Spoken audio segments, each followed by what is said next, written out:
The U.S. ambassador to the United Nations says the South Sudanese government is engaged in a brutal, protracted military campaign against a fragmented opposition. Nikki Haley says while both sides are responsible for atrocities against civilians, the government is primarily responsible for the ethnically based killings.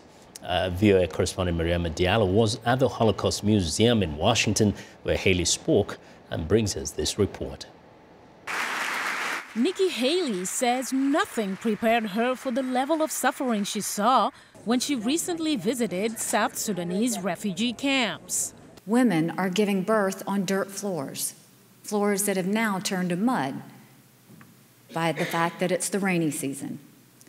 There is nothing that prepares you for the sobs of the South Sudanese women, nearly all of whom have been raped, sometimes repeatedly. She was the first senior member of the Trump administration to visit South Sudan last month. She said the United States at one point had high hopes for the country's leader, Salva Kiir, but there's now revulsion with what he's allowed to happen the past few years. She added there are limits to U.S. patience and generosity. His government and his soldiers have caused the suffering of millions of South Sudanese people. To his credit, he didn't try and deny it. But acknowledgement of evil is not enough.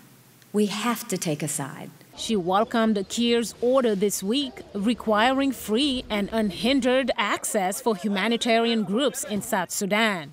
Her remarks were followed by a panel discussion with journalists and activists, some who have recently returned from South Sudan. We're blaming most of the atrocities right now on the government, which is what is happening in this latter part of the conflict. The rebels also committed really bad atrocities in the beginning, and just because these are the dynamics right now, don't mean that the rebels are really better. One activist argued in favor of establishing an evidence collection mechanism. Memories fade.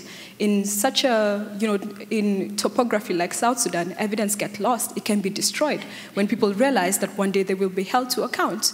So it's very critical that today we collect that evidence, because at the end of the day, it's not, how the war was fought. It is the narrative that is told after the war is over. For this freelance journalist who has also done work for VOA, the question that needs to be asked to Ambassador Haley and others should be, okay, you've talked tough. What will you do? What will you do to actually end this war and actually bring accountability? As part of this focus on the conflict and in collaboration with Photo Week DC, the journalist's work is being projected on the exterior walls of the Holocaust Museum in Washington. Mariama Diallo, VOA News, Washington.